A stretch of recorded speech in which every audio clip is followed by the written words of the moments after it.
Assalamualaikum warahmatullahi wabarakatuh.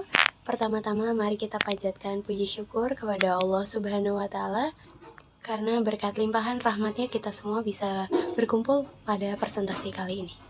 Salam sejahtera bagi kita semuanya. Sebelumnya saya ingin berterima kasih kepada semuanya, terutama Ibu dosen di mata kuliah Matematika Ekonomi ini, yaitu Ibu Endah Mustika Asih MM, yang telah menyempatkan waktunya hadir dan melihat serta mendengarkan penjelasan untuk tugas video presentasi kelompok kami kali ini. Izinkan saya memperkenalkan diri terlebih dahulu. Saya Widya Nuraini dari kelompok 7, kelas 642C04, Fakultas Ekonomi dan Bisnis, Prodi S1 Manajemen, Universitas Bina Sarana Informatika, Cabang Cut Mutia Bekasi. Di presentasi kali ini, kelompok 7 akan menjelaskan tentang materi penerapan barisan dan deret di bidang ekonomi, dalam bidang ekonomi. Sebelum menjelaskan materi tersebut, izinkan saya memperkenalkan terlebih dahulu siapa aja sih yang ada di kelompok 7 anggotanya. Nah, yang pertama ada Valentinus Maurinus, yang kedua ada Muhammad Kafin Al-Hakim, yang ketiga ada Sela Nurlela, yang keempat ada Vira Yuniar, dan yang kelima yaitu saya sendiri, Widya Nuraini. Tanpa berlama-lama lagi, langsung saja kita mulai presentasi kali ini. Pada slide pertama yang akan dijelaskan oleh saya sendiri yaitu slide barisan dan deret. Slide pertama yaitu ada barisan, di mana barisan adalah suatu susunan bilangan yang dibentuk menurut suatu urutan tertentu. Bilangan-bilangan yang tersusun tersebut disebut suku. Perubahan di antara suku-suku berurutan ditentukan oleh ketambahan bilangan tertentu atau suatu kelipatan bilangan tertentu. Bila barisan yang suku berurutannya mempunyai ketambahan bilangan yang tetap, maka barisan itu disebut barisan aritmatika. Bila barisan yang suku berurutannya mempunyai kelipatan bilangan tetap, maka barisan tersebut disebut barisan geometri. Untuk penjelasan kedua yaitu ada deret, di mana deret adalah jumlah dari bilangan dalam suatu barisan. Bila dilihat dari perubahan di antara suku-suku yang berurutan, maka deret dibagi menjadi dua, yaitu deret aritmatika dan deret geometri. Selanjutnya, deret geometri dilihat dari banyaknya suku, maka deret tersebut dapat dibagi menjadi dua, yaitu deret geometri terhingga dan deret geometri tak terhingga. Di mana deret geometri terhingga adalah deret yang mempunyai kelompok bilangan tertentu, sedangkan deret geometri tak terhingga adalah deret yang mempunyai kelompok bilangan yang tidak terbatas. Deret tak tentu atau infinite dapat dibagi lagi menjadi dua, yaitu deret geometri tak tertentu konvergen dan deret geometri tak tertentu divergen. Deret tak tentu konvergen adalah deret yang mempunyai nilai bilangan nyata, sedangkan deret tak tentu divergen adalah suatu deret yang tidak menghasilkan nilai bilangan nyata. Setelah dari tadi penjelasan baris dan deret, sekarang kita akan menjelaskan barisan dan deret aritmatika. Barisan aritmatika adalah barisan atau urutan bilangan yang memiliki selisih tetap. Contohnya seperti pada urutan bilangan 1, 3, 5, 7, 9, 11, 13, 15, dan seterusnya. Jika diperhatikan, selisih antar bilangannya selalu tetap, yaitu 2. Selisih pada barisan aritmatika disebut sebagai beda atau dinyatakan secara matematis sebagai B. Setiap bilangan yang menyusun barisan disebut suku atau dinyatakan sebagai UN. Misalnya, 1 sama dengan suku ke-1 dalam kurung U1, 3 sama dengan suku kedua dalam kurung U2, 5 sama dengan suku ketiga dalam kurung U3, dan seterusnya. Sementara itu, suku pertama U1 pada barisan dinyatakan secara matematis sebagai A. Penjelasan tadi kita mempunyai rumus masing-masing, yaitu di sini ada rumus dan contoh soal barisan dari aritmatika. Rumus dari barisan aritmatika yaitu rumus mencari suku ke n barisan aritmatika, yaitu UN sama dengan U1 plus n min 1 B, atau UN sama dengan A plus dalam kurung N min 1 dikurang 1 dalam kurung B, di mana UN itu sama dengan suku ke N, U1 itu sama dengan suku pertama, N min 1 sama dengan suku ke N min 1, B sama dengan selisih antar suku atau beda, N sama dengan banyak suku pada barisan aritmatika. Contoh soal dari barisan aritmatika yaitu terdapat sebuah barisan bilangan seperti berikut: 3, 5, 7, 9. Berapakah suku ke-30 dari barisan tersebut? Pembahasan yang pertama itu diketahui A-nya adalah 3, B-nya itu 5, dikurangi 3 sama dengan 2. Yang ditanyakan adalah U30, yaitu suku ke-30. Jawabannya adalah UN sama dengan A plus dalam kurung N min 1 plus B, N min 1 B. Suku ke-30-nya alias U30 sama dengan 3 plus dalam kurung 30 dikurangi 1, B-nya itu adalah 2.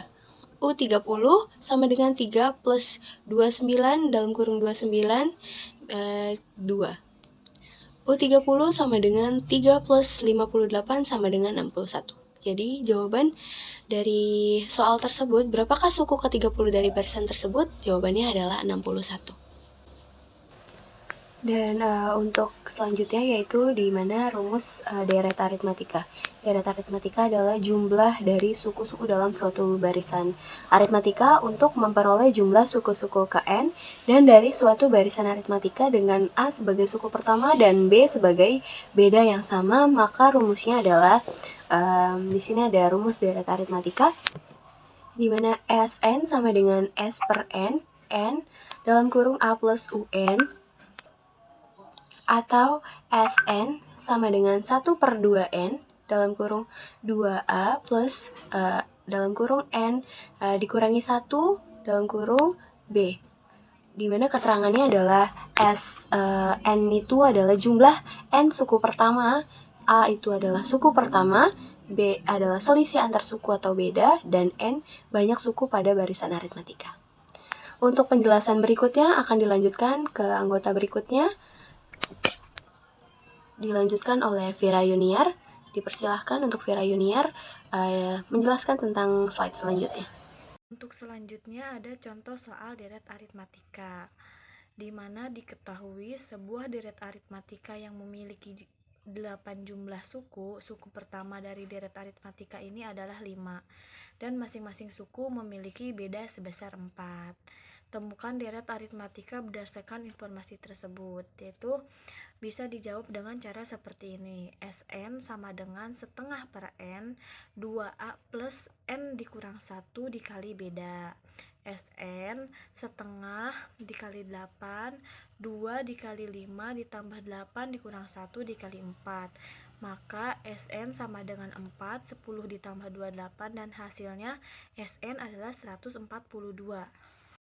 Berikut ini ada rumus untuk barisan dan deret geometri.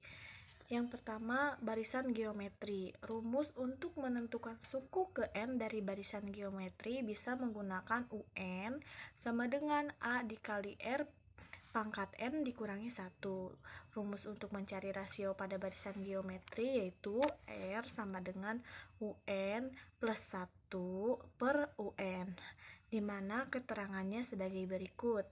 UN sama dengan suku ke n, sedangkan A sama dengan suku pertama, R adalah rasio, N adalah banyaknya suku.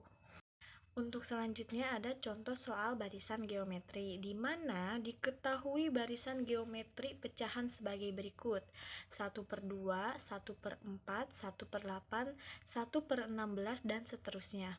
Tentukan suku ke-6 dalam barisan tersebut.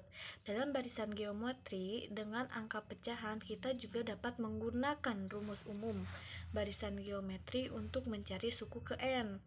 Rumus tersebut tetap berlaku, hanya saja ya, kita harus memahami bagaimana mengaplikasikannya pada pecahan. Ya, untuk pembahasannya diketahui A1 sama dengan 1/2, A2 sama dengan 1/4, maka rasio barisan tersebut adalah 1/4 dibagi 1/2 sama dengan 1/2. Sekarang kita bisa menggunakan rumus ini mencari suku ke-6. Setelah mengetahui bahwa rasio barisan adalah 1/2, maka U6 sama dengan 1/2 dikali 1/2 6 dikurangi 1. U6 sama dengan 1/2 dikali 1/2 dikali 5. U6 sama dengan 1/2 dikali 1/32. U6 sama dengan 1/64. Jadi suku ke-6 dalam barisan geometri tersebut adalah 1/64. Contoh soal berikutnya lagi ada contoh soal pertama, terdapat sebuah barisan bilangan seperti berikut. 3, 5, 7, 9. Berapakah suku ke-30 dari barisan tersebut? Pembahasannya diketahui A sama dengan 3, B sama dengan 5/3 sama dengan 2, ditanyakan U30, jawabannya adalah 3 plus 30 dikurangi 1 dikali 2. 3 plus 29 dikali 2, 3 plus 58 sama dengan 61. Jadi jawabannya adalah 61. Contoh soal kedua, terdapat sebuah barisan aritmatika sebagai berikut: 2, 6, 10, 14, dan seterusnya sampai 74. Berapa nilai suku tengahnya? Terletak pada suku berapa nilai tengah tersebut? Berikut pembahasannya diketahui. 1 dikali A sama dengan 2, 2 dikali B sama dengan 6 dikurangi 2 sama dengan 4.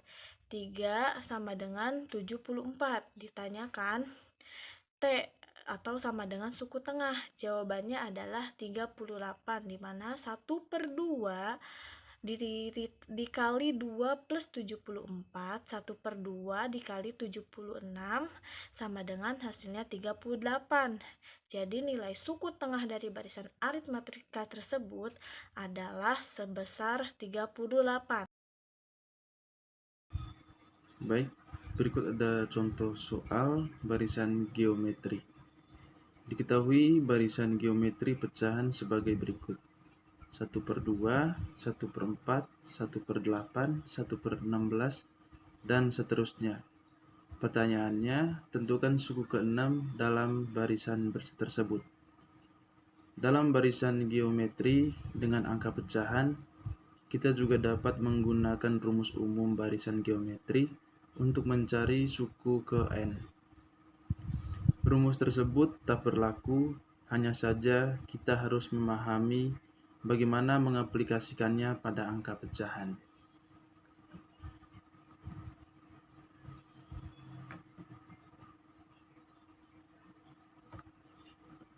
Di sini ada pembahasannya.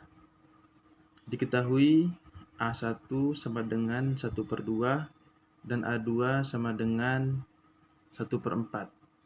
Maka rasio barisan tersebut adalah 1/4 bagi 1/2 sama dengan 1/2.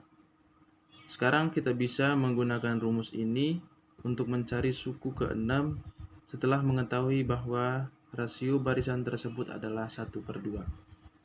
Di sini ada penjelasannya. U6 sama dengan 1/2 kali 1/2 pangkat 6 kurang 1. U6 sama dengan 1/2 kali 1/2 pangkat 5. U6 sama dengan 1/2 kali 1/32. U6 sama dengan 1/64. Jadi suku ke-6 dalam barisan geometri tersebut adalah 1/4.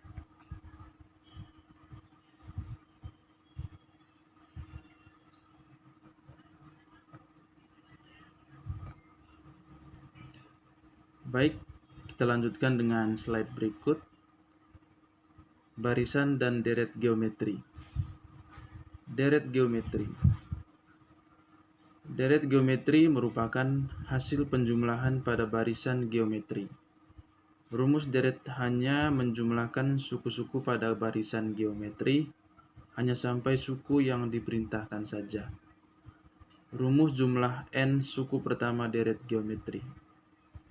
Sn sama dengan A kali 1 kurang R pangkat N per 1 kurang R. Di sini R-nya lebih dari 1, atau Sn sama dengan A kali R pangkat N kurang 1 per R kurang 1. R-nya lebih dari 1. Di sini ada keterangan Sn itu adalah jumlah n suku pertama, Un itu adalah suku ke n, sedangkan A adalah suku pertama, B adalah beda atau selisih, dan C itu dan N itu adalah banyaknya suku. Berikut ada contoh soal deret geometri. Diketahui suatu bilangan membentuk deret geometri 4 tambah 12 tambah 36 tambah 108 dan seterusnya. Carilah berapa jumlah dari suku 7 suku pertamanya. Di sini ada penyelesaiannya. Diketahui A sama dengan 4, R sama dengan 3, dan N-nya sama dengan 7. Di sini dia menggunakan rumus Sn sama dengan A kali R pangkat N kurang 1 per R kurang 1. Sn sama dengan 4 kali 37 kurang 1 per 3 kurang 1 sama dengan 4372. Maka dari hasil perhitungan, jumlah 7 suku pertamanya adalah 4372.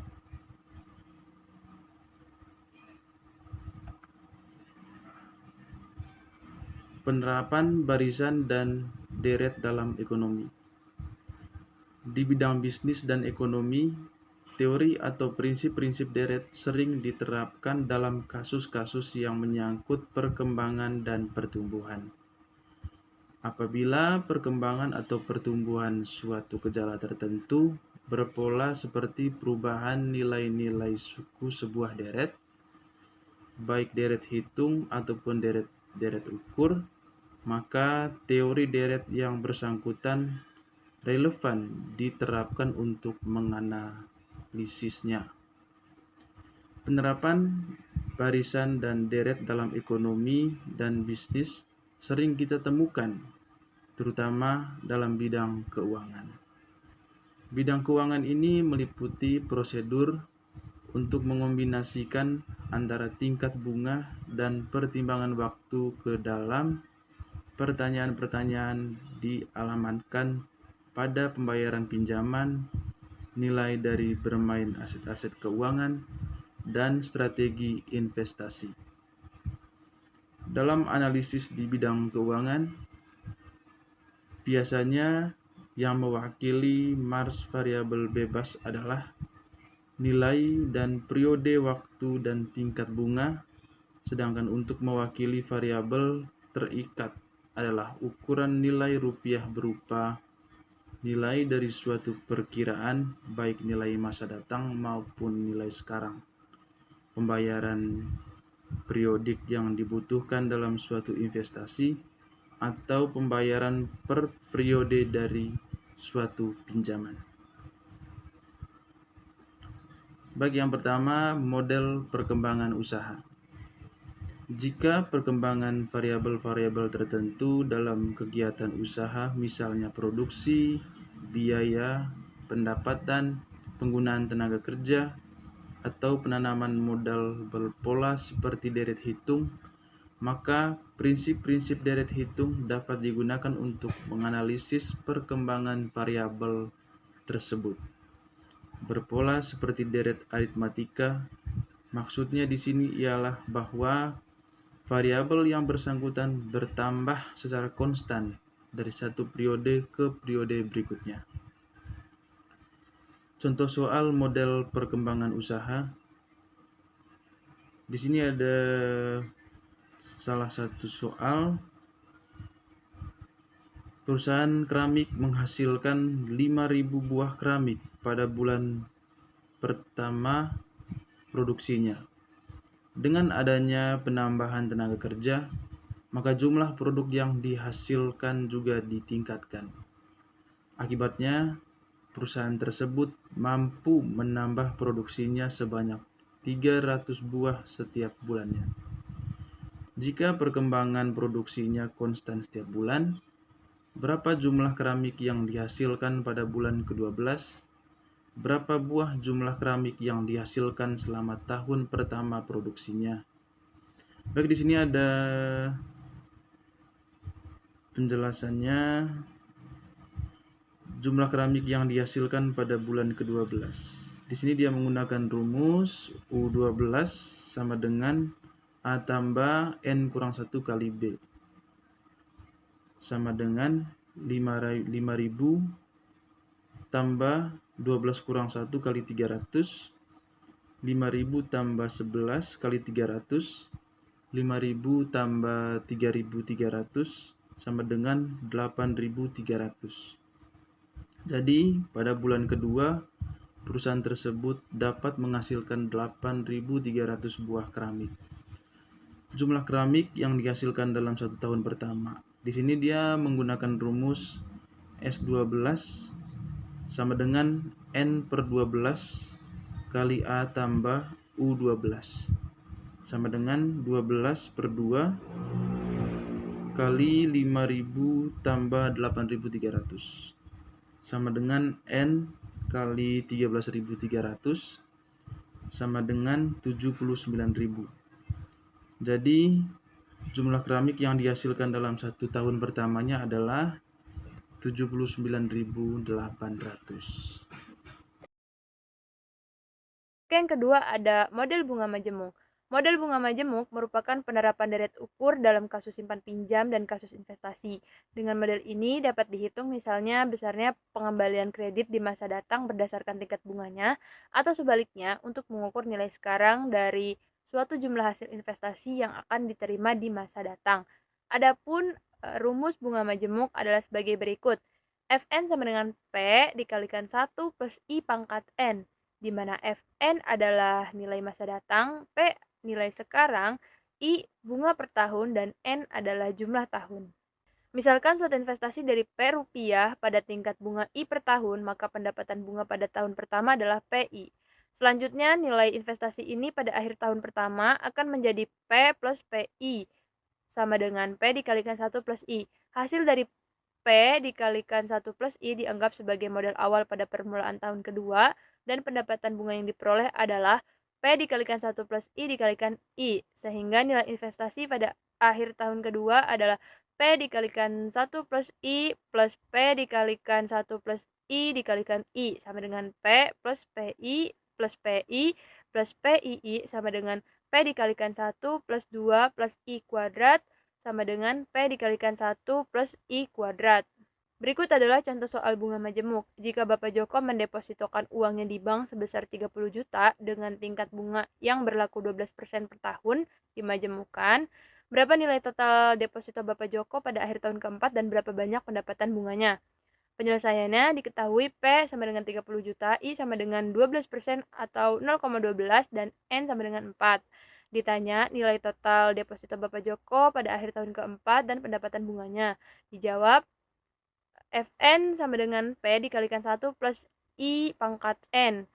Karena yang ditanya tahun keempat, jadi F4 sama dengan 30 juta dikalikan 1 plus 0,12 pangkat 4. F4 sama dengan 30 juta dikalikan 1,12 pangkat 4.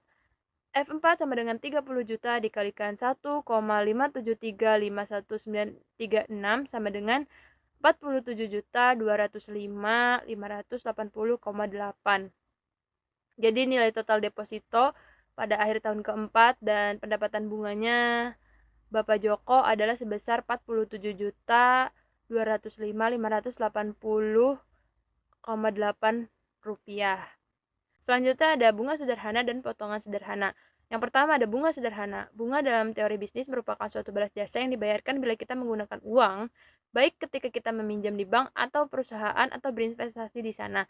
Jumlah uang yang dipinjamkan atau diinvestasikan di bank disebut modal awal atau pinjaman pokok atau prinsipal. Jadi di satu sisi bunga adalah pendapatan, namun di sisi lain bunga juga merupakan biaya. Pendapatan bunga yang hanya diperoleh dari modal awal saja untuk setiap akhir periode disebut bunga sederhana atau simple interest. Misalkan kita berinvestasi P rupiah dengan suku bunga tahunan I, maka pendapatan bunga pada akhir tahun pertama adalah PI.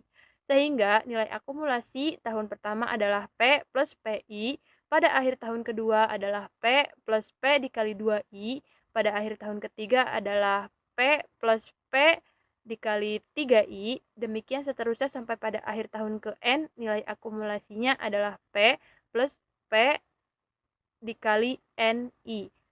Nilai dari bunga ini tetap setiap tahunnya. Pendapatan bunga menurut metode ini dinamakan bunga sederhana dan dapat dinyatakan dengan rumus sebagai berikut. I sama dengan P dikali I dikali N, dengan I adalah jumlah pendapatan bunga, P pinjaman pokok atau jumlah investasi, I adalah tingkat bunga tahunan, dan N adalah jumlah tahun. Nilai dari modal awal pada akhir periode ke N atau Fn adalah jumlah dari modal awal P ditambah pendapatan bunga selama periode waktu ke N, dengan atau bisa dirumuskan dengan Fn sama dengan P plus P dikali I dikali N. Baik, di sini ada contoh soal bunga sederhana. Ya, contoh soal ini, hitunglah pendapatan bunga sederhana dan berapa nilai yang terakumulasi di masa dating dari jumlah uang sebesar 50 juta rupiah, yang mana diinvestasikan ke bank selama 4 tahun dengan bunga 12% per tahunnya. Nah, pertanyaannya apa? Pertanyaannya itu adalah berapa pendapatan bunga sederhana dan nilai terakumulasi di masa datang pada tahun keempat. Nah, untuk penyelesaiannya kita menggunakan rumus ini ya, Fn sama dengan P plus PIN. Diketahuinya P sama dengan 50 juta rupiah. P ini apa? P itu uang yang ini ya, pinjaman pokok atau jumlah investasinya. Lalu N sama dengan 4 tahun. N adalah jumlah tahunnya, periodenya ya, berapa lama. Sedangkan I adalah bunganya, tingkat bunganya adalah 12% per tahun, atau bisa kita bagi, sederhanakan lagi jadi 0,12 ya. Untuk penyelesaian lagi, pendapatan bunga sederhana I sama dengan PIN, P dikali I dikali N, I sama dengan 50 juta dikali 4 dikali 0,12 sama dengan 24 juta rupiah. Jadi, pendapatan bunga sederhananya adalah 24 juta rupiah.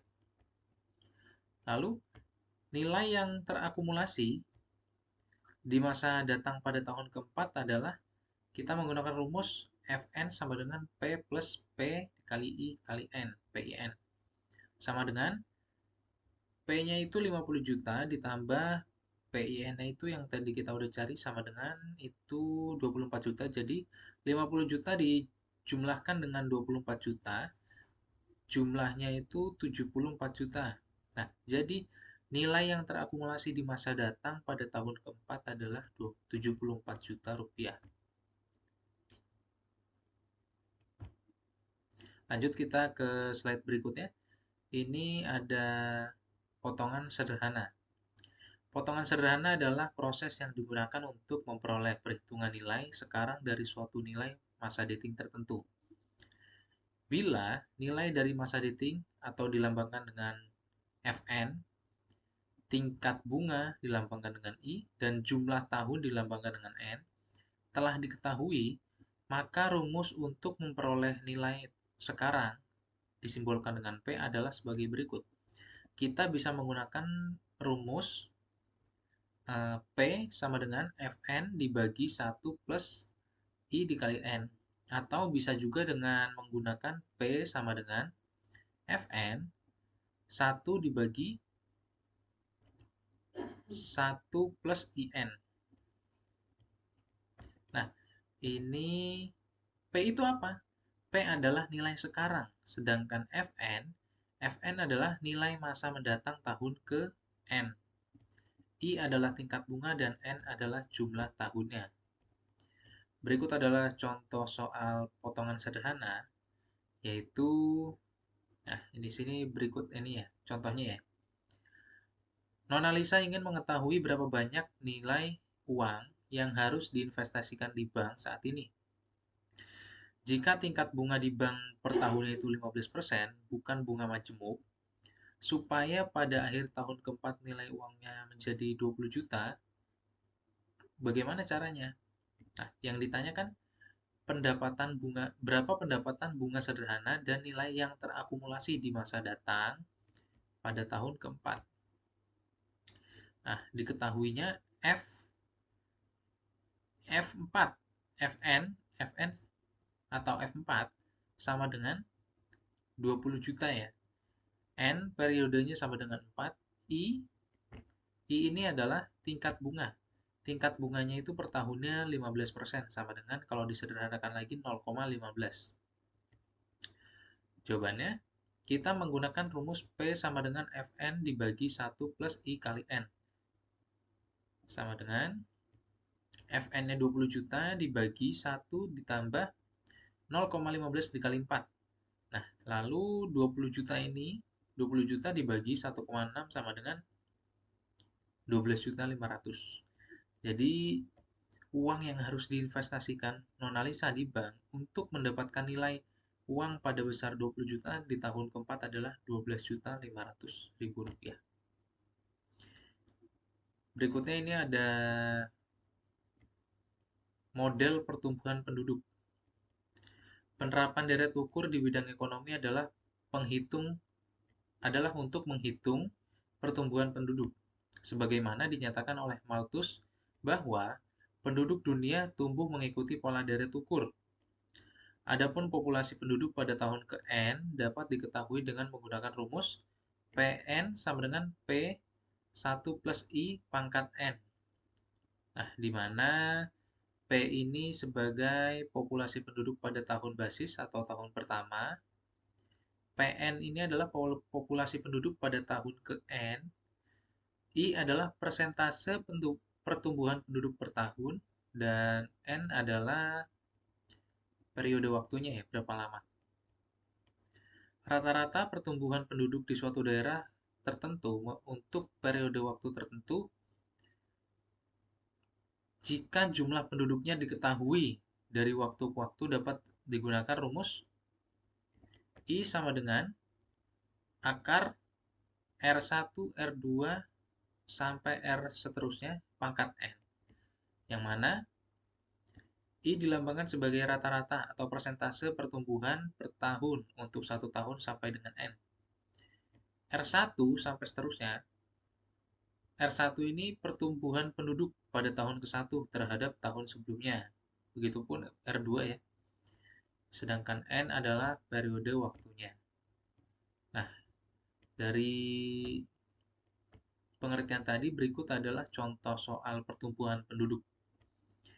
Berikut, penduduk kota A tercatat berjumlah 20.000 jiwa pada tahun 2000 dengan tingkat pertumbuhan 4% per tahunnya. Nah, hitunglah jumlah penduduk kota A pada tahun 2006 dan 2010.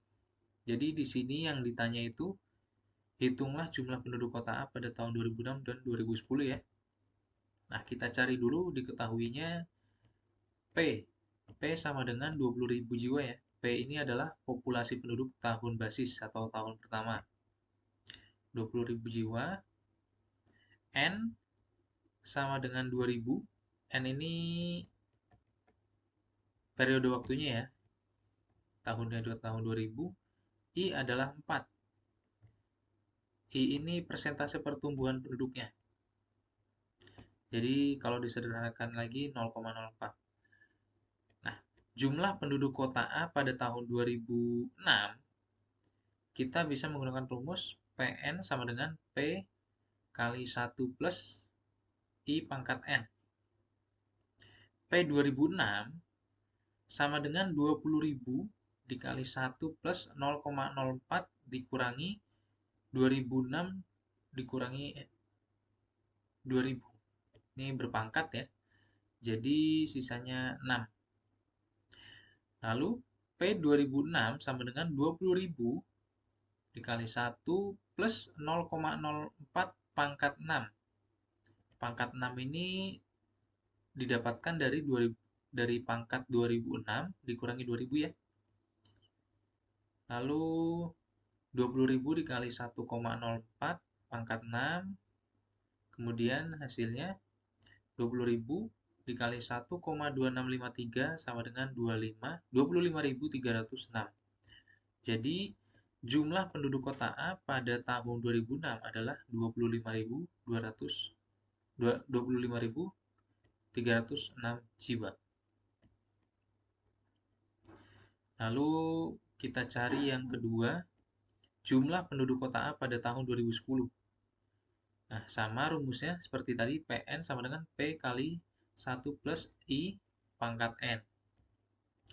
P 2010 sama dengan 20.000 dikali 1 plus 0,04 pangkat 2010 dikurangi 2000. Nah, lalu P 2010 sama dengan 20.000 dikali 1 plus 0,04 pangkat 10 yang hasilnya 20.000 dikali 1,04 pangkat 10 yang hasilnya lagi 20.000 dikali 1,4802 lalu hasil akhirnya adalah 29.604 jiwa.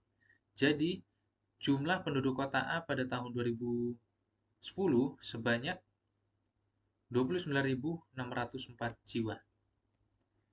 Baik, mungkin itu saja materi dari kelompok kami. Kurang lebihnya mohon maaf. Terima kasih semuanya.